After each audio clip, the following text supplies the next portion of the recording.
Bonjour à tous et encore une fois, vous avez choisi TV Plus Madagascar et vous avez bien fait. Bienvenue dans cette nouvelle édition de notre journal en version française, toujours en direct. Voici les titres. Le président de la refondation de la République, le colonel Michael Randjinirine, est de retour au pays après avoir participé à une réunion internationale de 2 jours à Abu Dhabi. Plusieurs protocoles d'accord ont été signés dans le cadre de sa visite aux Émirats arabes unis, selon ses explications. L'Association des internes de Madagascar, ou AIM, a donné 72 heures depuis hier au ministère de la Santé publique pour répondre favorablement à ces revendications. Selon la déclaration de l'association, ce jour, si cette indifférence persiste, les internes manifesteront dans l'enceinte du ministère de tutelle à partir de lundi prochain, d'après les explications des leaders de l'association.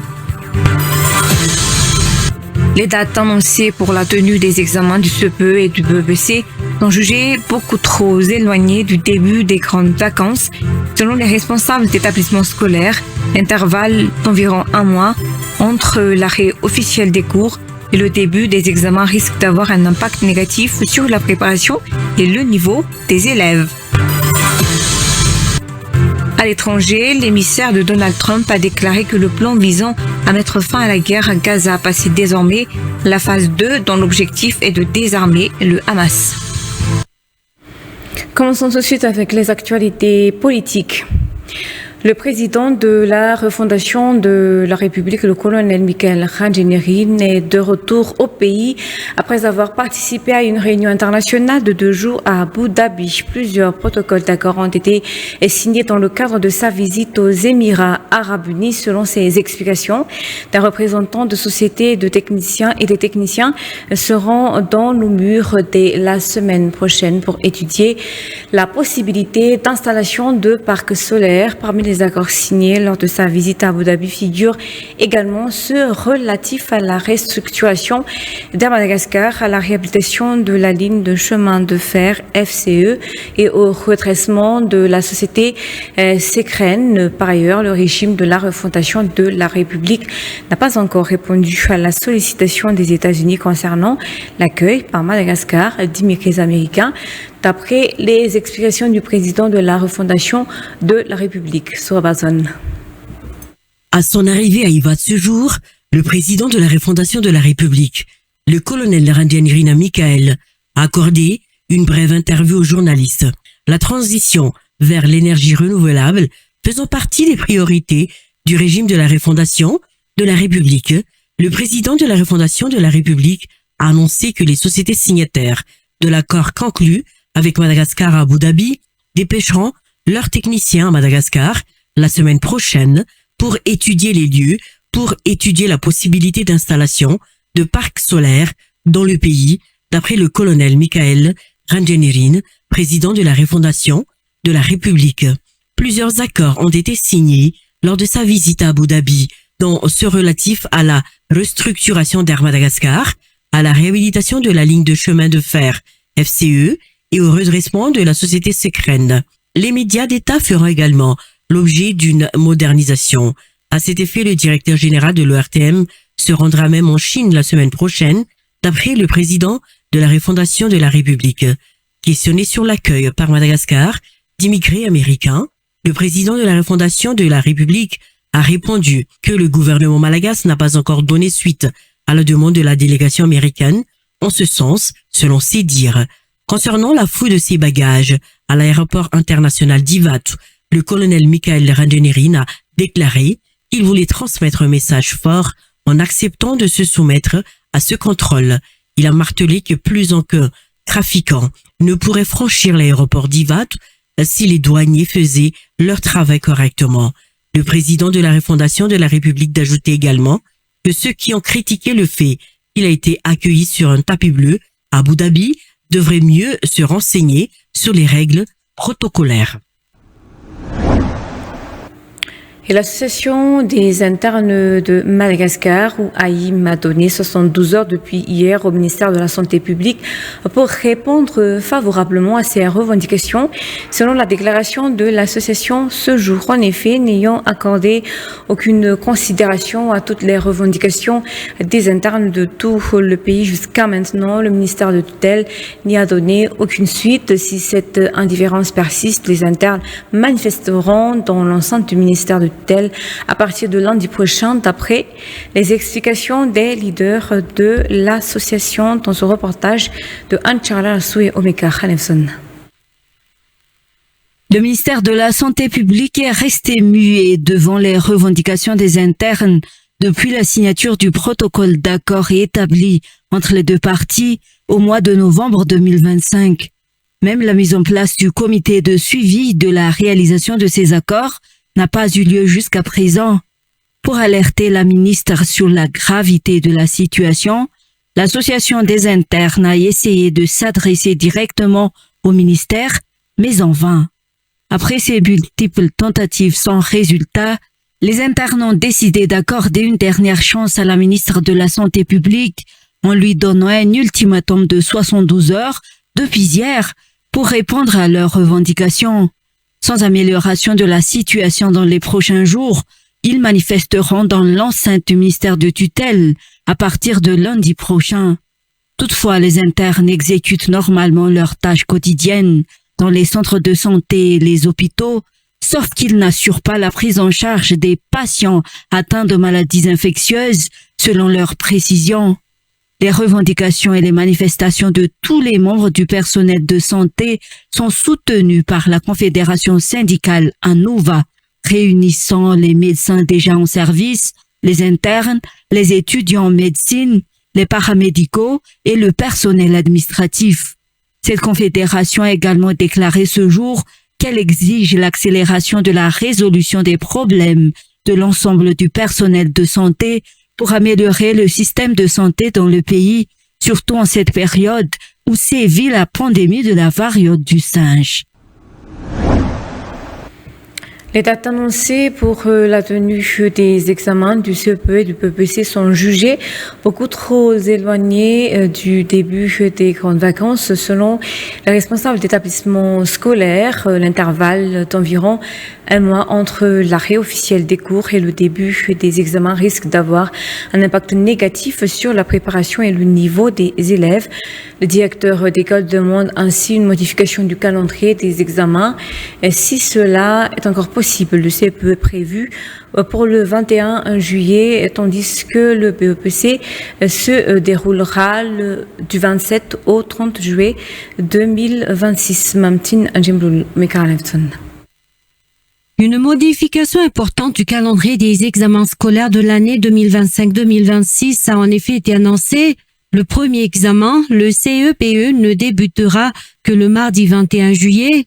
Cette année, les élèves de la classe de 7e ne célébreront plus la fête nationale avec les résultats de l'examen national, contrairement aux années précédentes. À titre de comparaison, en 2025, le CEPE s'était tenu le 17 juin. Traditionnellement, cet examen avait toujours lieu avant la fête nationale.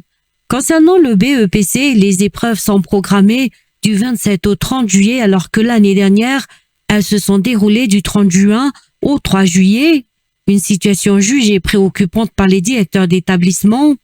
En effet, l'arrêt officiel des cours marquant le début des grandes vacances est fixé au 26 juin prochain selon le calendrier scolaire publié par le ministère de l'Éducation nationale. Dans ce contexte, chaque établissement devra mettre en place des mesures spécifiques pour encadrer les élèves candidats pendant cette période d'attente. La publication récente du calendrier des examens du CEPE et du BEPC a suscité de vives réactions, notamment chez les parents d'élèves et les directeurs d'établissement. Certains expriment leur inquiétude face au temps mort entre le début des vacances et les examens, tandis que d'autres s'alarment des frais supplémentaires liés à la scolarité ou aux cours de soutien. Directeurs d'établissement et parents d'élèves partagent ainsi le même avis. Les dates retenues pour les examens officiels du CEPE et du BEPC sont trop éloignées du début des grandes vacances. Ils demandent une révision du calendrier, estimant que ce long délai pourrait nuire à la concentration et à la préparation des candidats. Le CEPE est prévu le 21 juillet et le BEPC du 27 au 30 juillet prochain. Les dégradations constatées sur le pont de Manambato, situé au cœur de la ville de Faravangal, sur la RN12, suscitent de vives inquiétudes en raison d'un risque potentiel pour les usagers. La structure du pont est érodée, fragilisée par les fortes crues répétées dues aux pluies fréquentes.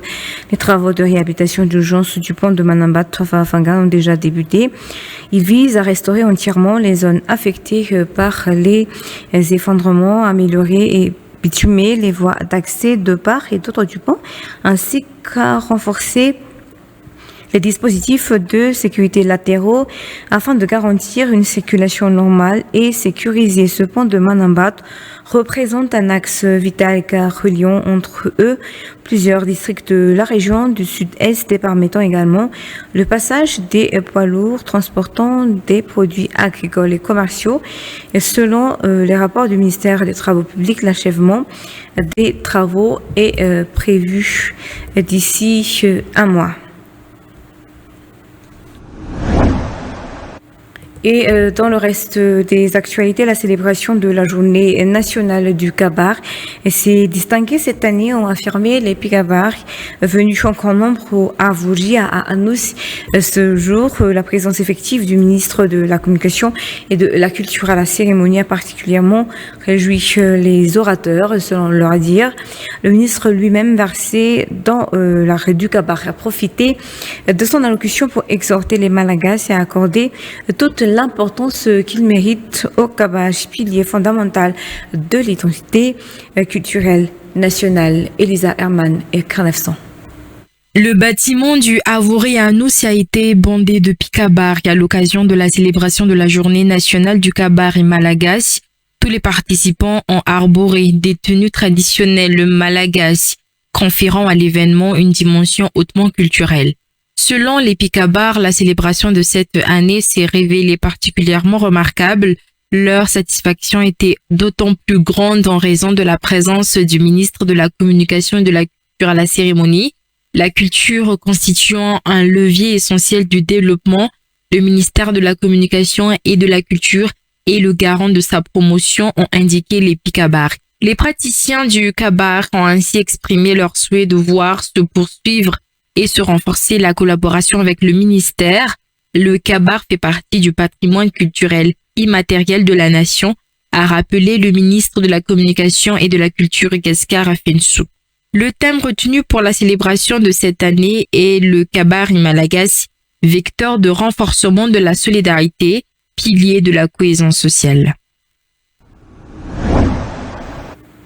Et passons tout de suite aux actualités internationales. L'émissaire de Donald Trump a déclaré que le plan visant à mettre fin à la guerre à Gaza passait désormais à la phase 2, dont l'objectif est de désarmer le Hamas. Les détails sur France 24.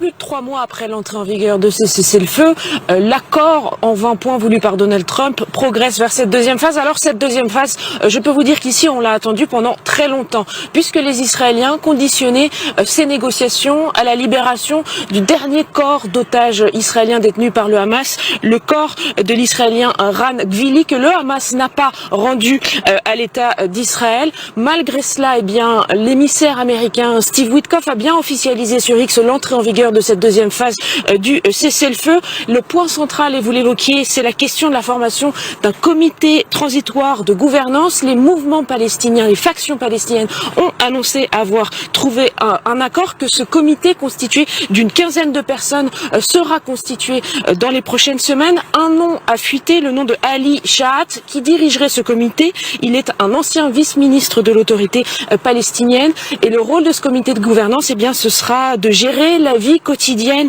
et les services essentiels dans un Gaza dévasté. Il reste de nombreux points qui devront être éclaircis au cours de cette deuxième phase. La question du désarmement du Hamas. Pour l'instant, le mouvement islamiste n'a pas exprimé sa volonté de rendre les armes. La question aussi du retrait progressif des troupes israéliennes, l'armée qui contrôle pour l'instant 50% du territoire gazaoui et qui, idem, ne dit pas vouloir se retirer du territoire gazaoui. Et puis il demeure enfin la question de l'ouverture du point de passage de Rafah qui marque la frontière entre Gaza et l'Égypte. Et on devrait voir si cela se concrétise, eh bien des Gazaouis qui quittent Gaza et ceux qui sont exilés à l'étranger, certains qui reviennent dans l'enclave palestinienne.